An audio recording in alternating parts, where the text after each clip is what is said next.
Risley, Royal Ordinance Factory. Farmland to factory to forest. At the end of the 19th century, Risley, as this area was originally known, comprised of a small village, 30 tenant farms and a gamekeeper's lodge. A peat cutting industry was based at Risley Moss. Over time, farmers had drained the boggy land and the area had become one of the most fertile agricultural districts in the country. Crops such as potatoes, lettuces, radishes, peas, beans and celery were grown. Such was the quality of the produce that much of it was sent to London's prestigious Covent Garden Market to be sold. In 1939, with the approach of the Second World War, the government acquired over 900 acres of prime agricultural land in Risley to build a giant bomb-filling factory. The farmers had their land taken from them by compulsory purchase. This flat, damp, isolated area, which was often hidden by mist, was a perfect location for Risley Royal Ordnance Factory, ROF, No.6.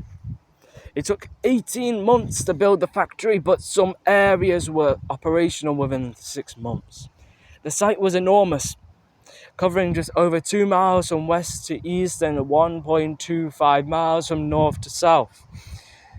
The factory was like a self-sufficient town, with around 1,800 buildings, roads and railway networks, canteens, workshops and its own police and fire services. It had a workforce average of 22,000, most of whom were female. The factory was divided into rectangular sections, each serving a different function. Area functions: filling fuses and detonators, filling cartridge bags, pressing chambers, secret experimental area, final assembly of shell, cartridge and detonator assembly, shell filling, powder storage, bunkers. Perimeter: buildings, laundries, garages, depots. Laboratories and experimental area, boiler house and heating systems. The factory stopped producing bombs at the end of the war. It was then used by the Admiralty as a store until they moved out in 1961. The site fell into disrepair apart from the northwest section, which was used for scientific research in the developing nuclear industry. The disused factory formed one of the largest derelict land sites in Europe. Warrington and Runcorn Development Corporation acquired the land in 1968, then designed and created the parkland housing industrial areas which we now know as the new town of Birchwood. Factory facts: much of the work was extremely dangerous, and despite security and safety precautions, the risk of accidents remained high. One of the most perilous jobs was filling of detonators. Many women lost fingers but were back in work in no time, according to factory worker Dorothy Barker.